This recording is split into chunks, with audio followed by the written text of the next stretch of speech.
যাদের 5 ব্যাংকের ডিপিএস আছে, তো যদি আপনার ডিপিএস এর টাকার মেয়াদ শেষ হয়ে যায় বা ডিপিএস এর মেয়াদ শেষ হয়ে যায়, তখন কি আপনি টাকা উত্তোলন করতে পারবেন কিনা, এই পুরো বিষয়টি আজকে আপনাদের সাথে ক্লিয়ার করব।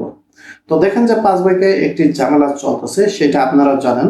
বিভিন্ন ধরনের সরকার আসতেছে, আপনাদেরকে বিভিন্ন ধরনের আশ্বাস দিতেছে যে আপনি এভাবে টাকা পাবেন, ওইভাবে টাকা পাবেন। এই সমস্যাটা কিন্তু আপনারা গত 2 থেকে 3 বছর যাবত ভুগতেছেন। এখন প্রশ্ন হলো যে যারা ডিপিএস এর টাকা আছে বা যারা সেভিং এর টাকা আছে বা যারা অন্যান্য যে আদার্স অ্যাকাউন্ট গুলো আছে সেগুলোতে যাদের টাকা আছে, তো অনেকেই কিন্তু টাকা কিছু পরিমাণে পাচ্ছেন, আবার অনেকেই কিন্তু উঠাতে পারতেছেন না। এখন প্রশ্ন হলো যাদের সেভিং আছে তারা কিন্তু 2 লক্ষ পর্যন্ত অর্থ উঠাতে পারছেন। যারা ডিপিএস আছে সেক্ষেত্রে তারা ওই 2 লক্ষ অর্থ বাদে আপনার যদি ডিপিএস এর মেয়াদ শেষ হয়ে যায় তাহলে কত টাকা উঠাতে পারবেন। তো দেখুন, যারা এই ব্যাংকগুলোতে জর্জরিত আছেন সমস্যায়, বিশেষ করে আমি নিজেও একজন ভুক্তভোগী। আমি প্রতিনিয়ত ফার্স্ট সিকিউরিটি ইসলামী ব্যাংকের শাখার সাথে যোগাযোগ রাখি এবং সেই বিষয়গুলো আপনাদের সাথে শেয়ার করার চেষ্টা করি। এখন প্রশ্ন হলো, আপনারা যারা ডিপিএস এর পূর্ণ মেয়াদ কমপ্লিট হয়ে গেছে বা মেয়াদ কমপ্লিট হয়ে গেছে, মেয়াদ শেষ হয়ে গেছে, তারা কি করবেন, তাদের কি করা উচিত? এই মুহূর্তে কি আপনারা টাকা পাবেন?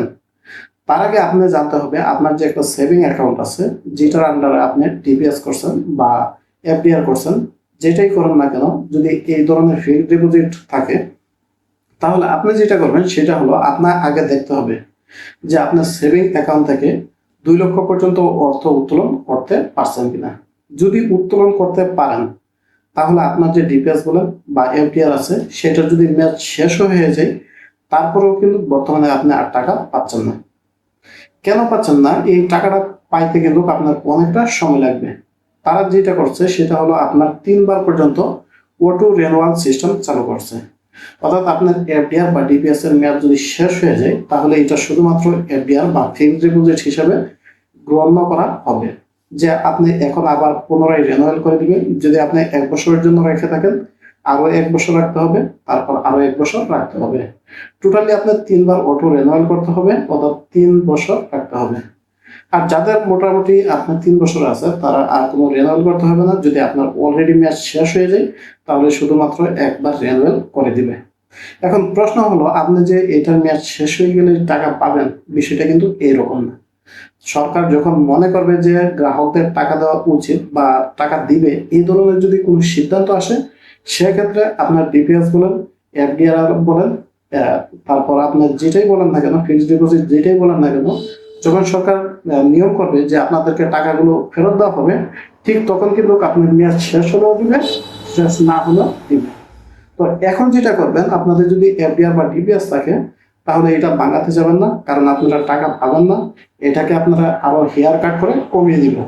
তো যেটা করবেন সেটা হলো যেভাবে আছে এভাবেই রাখতে দেন, অথবা যদি মেয়াদ শেষ হয়ে যায় তাদের অটোমেটিক্যালি ভাবে রিনিউয়াল হয়ে যাবে, চলতে দেন। যখন ব্যাংক স্বাভাবিক হয়ে যাবে, যখন সরকার অর্থ ফেরত দেওয়া শুরু করবে, ঠিক তখন আপনি এই ডিপিএস গুলো বাংলাদেন। তার আগে বাংলা কিন্তু লাভ হবে না, আপনাকে কিন্তু কোনো অর্থ প্রদান করা হবে না। শুধুমাত্র ওই যে 2 লক্ষ অর্থ সেটাই প্রদান করা হবে।